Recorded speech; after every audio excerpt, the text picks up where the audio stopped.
Hello दोस्तों, नमस्कार। दोस्तों, आज हम पढ़ेंगे बीएससी में एक पेपर होता है भारत की सांस्कृतिक विरासत, जिसमें 4 यूनिट हैं। तो उसमें की यूनिट फर्स्ट अभी जो है, उसमें विरासत से रिलेटेड उसकी परिभाषा, विरासत के प्रकार, विरासत की सुरक्षा और संरक्षण, ये यूनिट फर्स्ट का टॉपिक है। तो इसको हम अच्छे से कवर करेंगे आज। और इसके पहले हमने यूनिट 2 पहले करवा दी थी, जिसमें हमने क्या पढ़ा था, मुगल कालीन चित्रकला की विशिष्ट विशेषताएं, जो भी शासक थे उनके टाइम की जो चित्रकला थी उसके बारे में पढ़ा था। और आधुनिक भारत की चित्रकला के विशेषताओं के बारे में अच्छे से पढ़ लिया था। अगर आपने वीडियो नहीं देखा है तो ज़रूर देख लीजिएगा। और जो भी टॉपिक आपके इसमें पूछे जाएंगे, वो सारे टॉपिक, सिर्फ वही टॉपिक कवर करवाए जाएंगे जो आपके बीएससी के फर्स्ट सेमेस्टर में पूछे जा रहे हैं। इसके अलावा ये आपके कॉम्पिटिटिव एग्ज़ाम्स में भी पूछे जाते हैं। तो जो भी है इम्पोर्टेंट है, अच्छे से वॉच कीजिएगा। और इसकी पीडीएफ हमारे टेलीग्राम चैनल डीके ऑफिशियल्स पर प्रोवाइड कर दी गई है। आप वहाँ से जाकर डाउनलोड करके अच्छे से पढ़ सकते हैं और नोट्स भी बना सकते हैं। तो चलिए स्टार्ट कर लेते हैं आज का टॉपिक। तो इसमें है, विरासत किसे कहते हैं। तो इसकी सिंपल सी डिफिनीशन है, जो भी चल या अचल संपत्ति हमें हमें अपने पूर्वजों से मिलती है उसे विरासत विरासत कहते हैं। मतलब जो हमारे पूर्वज हैं उनसे जो भी चीज़ें हमें मिलती हैं उसे क्या कहते हैं, विरासत कहते हैं। इंग्लिश में हेरिटेज कहते हैं। कभी कभी परंपराओं एवं रीति रिवाजों के संदर्भ में विरासत शब्द का प्रयोग किया जाता है। यही इसकी डिफिनीशन है। तो अच्छे से देखिएगा, पूरा कॉन्सेंट्रेट होकर, और एक ही बार में आपको याद होना चाहिए क्योंकि आपका पेपर अभी जल्दी ही होने वाला है। तो ये तो हो गई डिफिनीशन। अब देखते हैं विरासत के प्रकार, कि कितने प्रकार की विरासत होती है। तो भारतीय संस्कृति भारत की एक विरासत है। इसमें धर्म, आध्यात्मवाद, ललित कलाएं, ज्ञान विज्ञान की विविध विधाएं, नीति, दर्शन, विधि, विधान, जीवन प्रणालियाँ और वे समस्त क्रियाएं और कार्य हैं जो उसे महान बनाती हैं। समय समय पर इसका विविध संस्कृतियों के साथ संघर्ष, मिलन, परिवर्तन, परिवर्धन और आदान प्रदान हुआ है।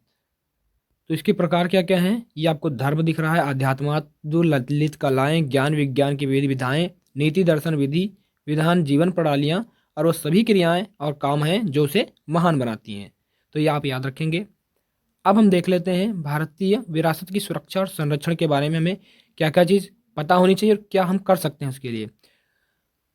तो स्वदेशी संस्कृतियों और भाषाओं का संरक्षण महत्वपूर्ण है। मीन्स स्वदेशी का मतलब हमारे देश की जो संस्कृति है और यहाँ की जो भाषाएं हैं उसके संरक्षण जो है बहुत ज़रूरी है, उसको बचाना बहुत ज़रूरी है, क्योंकि इनका हमारे समाज और संघर्षों के नतीजों में महत्वपूर्ण योगदान होता है।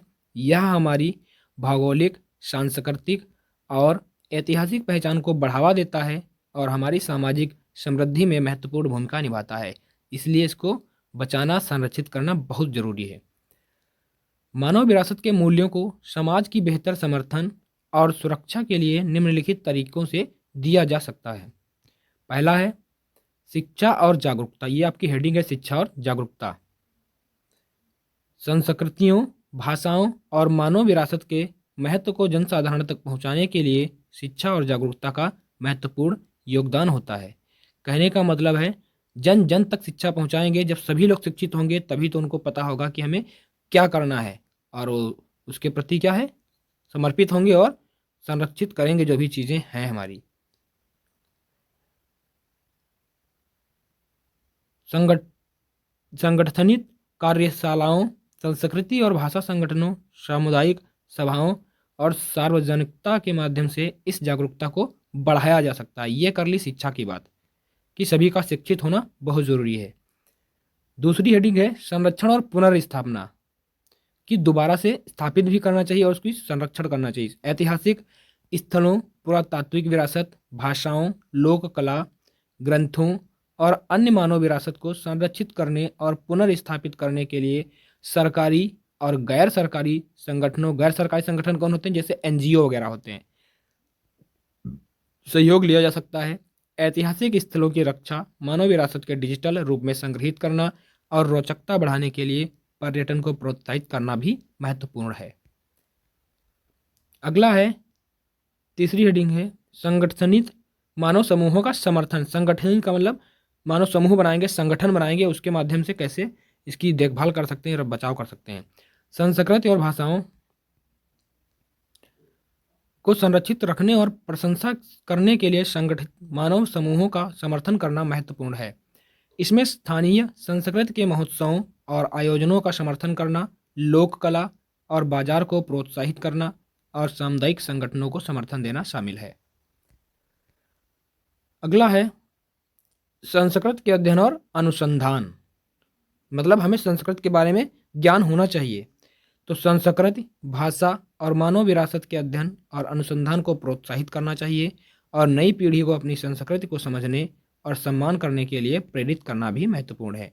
मीन्स हमको प्रेरित करना चाहिए, नई पीढ़ी जो हमारी आने वाली पीढ़ी है उसको संस्कृत के बारे में बताना चाहिए, समझाना चाहिए।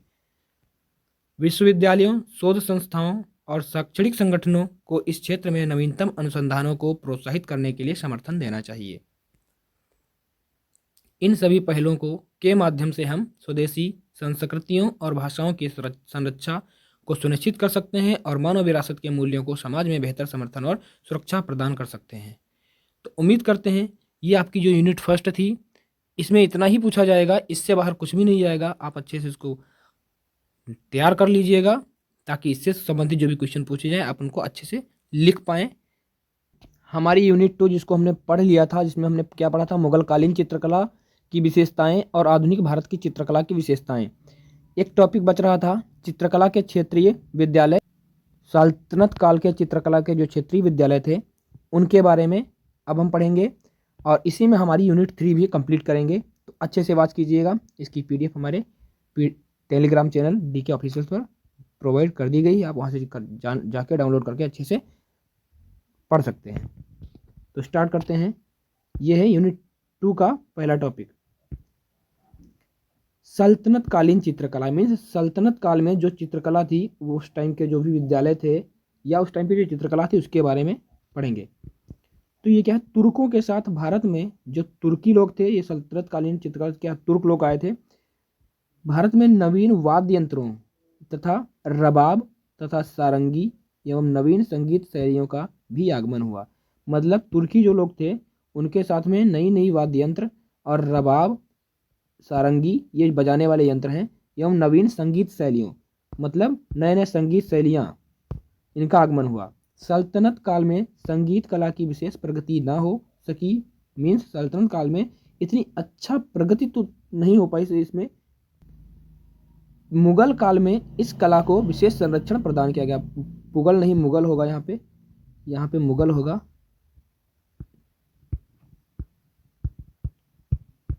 तो मुगल काल में कह रहा सल्तनत काल में संगीत कला की विशेष प्रगति तो नहीं हो सकी, लेकिन जो मुगल काल था इसमें जो संगीत कला थी इसको विशेष संरक्षण प्रदान किया गया। पर फिर भी सल्तनत काल में संगीत पूर्णतया उपेक्षित न था। बलबन हो गया, जलालुद्दीन, ये शासकों के नाम हैं, तथा अलाउद्दीन खिलजी और मोहम्मद बिन तुगलक जैसे सुल्तानों के द्वारा अपने दरबारों में संगीत के मनोरंजक कार्यक्रम आयोजित किए जाने के प्रमाण प्राप्त होते हैं। मीन्स ये जो शासक थे बलबन, जलालुद्दीन, अलाउद्दीन खिलजी, मोहम्मद बिन तुगलक, ये जो सुल्तान थे उस टाइम के सल्तनत काल के सुल्तान, ये लोग अपने दरबार में क्या करते थे, संगीत करवाया करते थे। तो ये कार्यक्रम आयोजित किए जाने के साक्ष्य जो है हमको मिलते रहे हैं। तो अलाउद्दीन खिलजी ने विजयनगर के प्रसिद्ध संगीतकार कौन था, गोपाल नायक, इसको अपने दरबार में आमंत्रित किया था। किस लिए, संगीत के लिए। सैयद सुल्तान मुबारक शाह ने भी संगीत कला को संरक्षण प्रदान किया था। तो ये नाम याद रखिएगा जिससे आपको पेपर लिखने में आसानी होगी। सूफी संतों ने भी संगीत के भक्ति स्वरूप पर बल दिया। इन सूफी संतों में कौन कौन से सूफी संत हैं, अजमेर के हैं मोइनुद्दीन, दिल्ली के निज़ामुद्दीन औलिया का नाम विशेष रूप से उल्लेखनीय है। प्रसिद्ध कबीर अमीर खुसरो एक महान संगीतज्ञ तथा निज़ामुद्दीन औलिया का शिष्य था। अमीर खुसरो ये उस टाइम का बहुत ही फेमस गायक हुआ करता था। तो ये क्या था, निज़ामुद्दीन औलिया का शिष्य था अमीर खुसरो, और अमीर खुसरो को संगीत के नायक तथा विशेषज्ञ की उपाधि प्राप्त की है। मतलब इसको ये उपाधि दी गई है कि संगीत का नायक और विशेषज्ञ। उन्होंने अरबी तथा फारसी में विभिन्न रागों की रचना की एवं कव्वाली का प्रारंभ किया। सितार के आविष्कार का श्रेय भी अमीर खुसरो को प्राप्त है। तो ये क्वेश्चन पूछा था, सितार का आविष्कार किसने किया, तो आप कह सकते हैं अमीर खुसरो। जौनपुर के सरकी वंश द्वारा भी संगीत को संरक्षण प्रदान किया गया। जौनपुर का शासक सुल्तान हुसैन सरकी संगीत का महान संरक्षक था। इस संरक्षण का महत्वपूर्ण परिणाम सन 1375 में लिखी गई पुस्तक, कौन सी पुस्तक है, गुनयात उल मुन्या थी। भारतीय संगीत पर लिखी गई यह प्रथम पुस्तक थी। इब्राहिम शाह सरकी के दरबार में संगीत शिरोमणि का संकलन किया गया। इस पुस्तक के संकलन में मदद देने हेतु विभिन्न भागों के हिंदू पंडित तथा संगीत शास्त्री आमंत्रित किए गए। ख्याल का आविष्कार भी संभवतः सरकी वंश के हुसैन शाह सरकी ने किया था। जौनपुर के अलावा एक अन्य प्रांतीय राज्य ग्वालियर द्वारा भी संगीत को पर्याप्त महत्व तथा संरक्षण प्रदान किया गया। ग्वालियर के राजा मान सिंह के संरक्षण में मान कौतूहल, क्या है, मान कौतूहल नामक पुस्तक तैयार की गई। इस पुस्तक में मुस्लिमों द्वारा शुरू की गई संगीत की समस्त नवीन शैलियों का समावेश किया गया है, मतलब नई नई शैलियां बताई गई हैं मुस्लिमों के द्वारा। अन्य प्रांतीय राज्यों में मालवा तथा गुजरात के सुल्तानों ने भी संगीत को प्रोत्साहित करते हुए संगीत शास्त्रियों को संरक्षण प्रदान किया। मांडू के बाज बहादुर की संगीत कला के प्रति विशेष रुचि थी। कश्मीर के जैनुद्दीन, जो कि 1420 से लेकर 1470 के बीच में शासक रहा है, तथा दक्षिणी राज्यों के भी कतिपय सुल्तानों ने संगीत के विकास में सहयोग प्रदान किया। स्पष्ट है कि सल्तनत काल में भी संगीत कला पूर्णतः उपेक्षित नहीं थी। इस काल में धीमी गति से विकास हुआ था। तो उम्मीद करते हैं ये आपको समझ में आया होगा। और अब हम पढ़ेंगे मध्यकाल में संगीत का विकास। अब हम देखेंगे यूनिट 3 जो है, यूनिट 3 के टॉपिक हैं। यूनिट 3 कंप्लीट है, इसमें वो हमारे यूनिट 2 का एक टॉपिक बच रहा था, वो हमने कंप्लीट कर लिया है। तो अब यूनिट 3 देखते हैं, मध्यकाल में संगीत का इतिहास क्या रहा है। तो मध्यकालीन संगीत का इतिहास सामान्यतः 8वीं से लेकर 18वीं सदी के काल को मध्यकाल माना जाता है। 8वीं सदी से 18वीं सदी के काल को क्या कहा जाता है, मध्यकाल माना जाता है। किंतु संगीत की दृष्टि से संगीत रत्नाकर के बाद अर्थात 13वीं से 18वीं सदी के कालखंड को मध्ययुग माना जाता है। अब मध्यकालीन संगीत या मध्यकाल को संगीत का क्या कहा जाता है, स्वर्णकाल कहा जाता है। इसमें संगीत के महान कलाकार कौन कौन से संगीत के महान कलाकार थे, स्वामी हरिदास, बैजू बाबरा, तानसेन, गोपाल नायक आदि का प्रमुख योगदान रहा है। साथ ही इसके अलावा और भी कौन थे, ये थे कबीरदास जी, तुलसीदास, मीरा जी, सूरदास, नानक आदि भक्त कवियों के माध्यम से संगीत का प्रचार प्रसार हुआ है, जिसे निम्न प्रकार से देखा जा सकता है। अब हम देखेंगे एक एक कि किस काल में क्या था। खिलजी काल में संगीत, तो खिलजी काल में खिलजी वंश आपने पढ़ा होगा इतिहास में, तो वही है। खिलजी काल में संगीत का जो विकास हुआ उसके बारे में देखेंगे। तो खिलजी काल कब से कब रहा है, 1290 से लेकर 1320 ईस्वी तक माना जाता है। अलाउद्दीन खिलजी एक वीर एवं संगीत प्रेमी था। मतलब खिलजी वंश का संस्थापक कौन था, अलाउद्दीन खिलजी एक वीर था और एक संगीत का प्रेमी था, मीन्स इसको संगीत से प्यार था, लगाव था। इन्हीं के दरबार में अमीर खुसरो नामक कवि तथा एक संगीतज्ञ हुए। इसके अतिरिक्त इनके काल में गोपाल नायक जैसे उच्च कोटि के संगीत कलाकार थे। अमीर खुसरो ने भारतीय संगीत पर अमिट छाप छोड़ी, ये तो बहुत ही फेमस थे। अमीर खुसरो ने भारतीय संगीत में क्या क्या, कव्वाली, गज़ल, तराना, ख्याल, मुजीर, तिल्लाना आदि अनेक नई गायन शैलियों का प्रारंभ किया।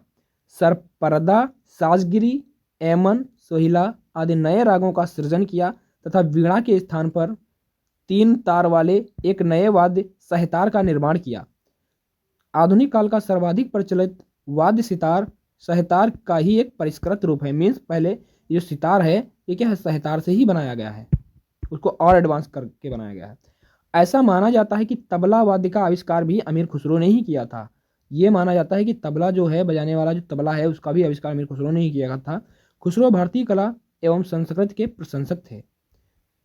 भारतीय कला और संस्कृति की क्या प्रशंसा करते थे। अमीर खुसरो ने हिंदुस्तानी संगीत में फारसी संगीत का मिश्रण कर राग रागनी की एक नवीन प्रणाली का आविष्कार किया। उन्होंने हिंदुस्तानी 6 राग और 36 रागनियों तथा ईरानी के 12 मुकामों का समन्वय किया, जिसके परिणाम स्वरूप हिंदुस्तानी संगीत में नवीनता के दर्शन हुए। द्वारा निर्मित रागनियों ईमन रागिनी गायकों में आज भी विशेष प्रिय हैं। खुसरो ने भारतीय हिंडोल तथा फारसी मुकाम राग मिलाकर यामन या ईमन राग की रचना की थी। तो ये क्या है, यहाँ पे होगा आपका, यहाँ छुट्टा है थोड़ा सा, ये कौन थे, अमीर खुसरो, मतलब खुसरो द्वारा निर्मित रागनियों ईमानिया होगा यहाँ पर। मोहम्मद गौरी के साथ शेख मोइनुद्दीन चिश्ती जैसे मुसलमान भी भारत में आया।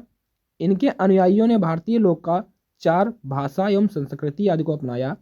मौलवियों के विपरीत चिश्ती परंपरा के सूफी लोग भक्ति संगीत को स्वीकार करते हैं। अपने गीतों के लिए इन्होंने भारतीय धुनों को चुना। इस कारण हिंदू समाज की सूफी परंपरा की ओर आकर्षित हुआ। हिंदू समाज क्या हुआ, सूफी परंपरा की ओर आकर्षित हुआ। इस समय भी सभी सूफी संतों ने संगीत को सम्मान एवं प्रोत्साहन दिया। गोपाल नायक या खिलजी काल के दूसरे प्रमुख संगीतकार थे। पहला कौन था, अमीर खुसरो, दूसरे कौन है, गोपाल नायक। गोपाल नायक देवगिरी राज्य के प्रसिद्ध गायक थे। अलाउद्दीन खिलजी ने 1296 ईस्वी में देवगिरी पर आक्रमण किया और विजय के पश्चात वहां के गायकों को बंदी बनाकर अपने दरबार में ले गया। गोपाल नायक संस्कृत भाषा का ज्ञाता था। गोपाल नायक कौन सी भाषा का ज्ञाता था, संस्कृत भाषा। वह संगीत के क्रियात्मक पक्ष के साथ साथ संगीत के सैद्धांतिक पक्षों में भी निपुण था।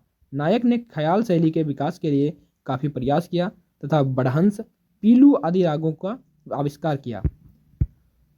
तुगलक काल में संगीत देखेंगे अब हम। तुगलक काल में संगीत, यह काल 1320 से लेकर 1412 ईस्वी तक माना जाता है। मोहम्मद बिन तुगलक जो था ये संगीत प्रेमी था इस काल का। इनके समय में दरबार में संगीत आयोजित होते रहते थे, किंतु इस काल में संगीत को पर्याप्त राज्याश्रय नहीं मिला, मतलब राज्य से आश्रय नहीं मिला।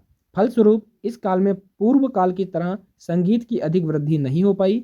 जबकि संगीत स्त्रियों को प्रिय था, मीन्स स्त्रियों को संगीत से लगाव था, पर वे सार्वजनिक रूप से उसको प्रस्तुत नहीं कर सकती थीं। अतः इस काल में संगीत का विकास नाम मात्र ही रहा, मीन्स अच्छा विकास नहीं हो पाया। अब देखते हैं लोधी काल में संगीत का विकास। तो यह काल 1414 से लेकर 1526 ईस्वी तक माना जाता है। इस समय संगीत की स्थिति सुधरने लगी थी। संगीतज्ञों का समाज में आदर था। इस समय ख्याल, गजल, कव्वाली आदि खूब प्रचलित थे। समूह गान का प्रचार था। वह संगीत आम जनता को खूब पसंद था। 1400 ईस्वी में सौराष्ट्र के राजा हरिपाल देव एक प्रसिद्ध संगीतज्ञ हुए हैं, मीन्स ये इसी टाइम पीरियड में। कौन से राजा, राजा हरिपाल देव। इन्होंने संगीत सुधारकर नाम से प्रसिद्ध ग्रंथ की रचना की। कौन सा, संगीत सुधारकर नाम से एक प्रसिद्ध ग्रंथ लिखा इन्होंने। इस समय संगीतोपनिषद व संगीतोरडिस तरिस्तार नामक संगीत के प्रमुख ग्रंथों की रचना हुई।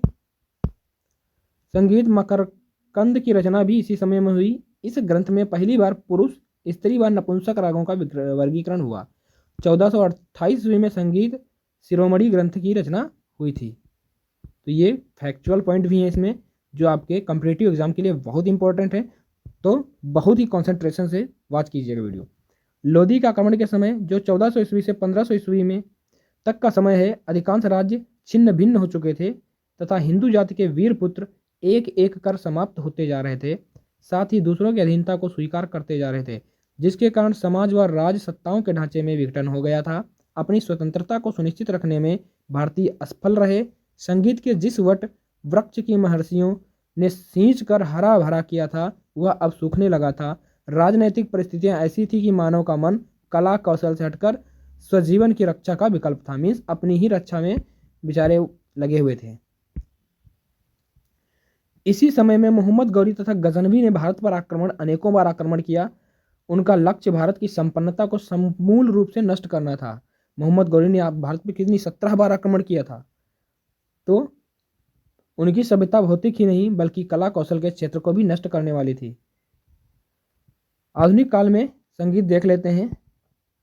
तो ये हमने क्या कंप्लीट कर लिया है, मध्यकाल में संगीत का विकास। अब हम देखेंगे आधुनिक काल में संगीत का विकास। तो 19वीं शताब्दी के उत्तरार्ध में संगीत के कई ग्रंथ लिखे गए। बंगाल के S.M. टैगोर ने the universal history of music नामक ग्रंथ लिखा। ये the universal history of music किसने लिखा था, बंगाल के सर S.M. टैगोर ने लिखा था। इसी काल में रविंद्रनाथ टैगोर ने संगीत को एक नया रूप दिया जिसे रविंद्र संगीत कहा गया। यह आज उत्तरी व दक्षिणी संगीत की तरह ही संगीत का एक भाग है।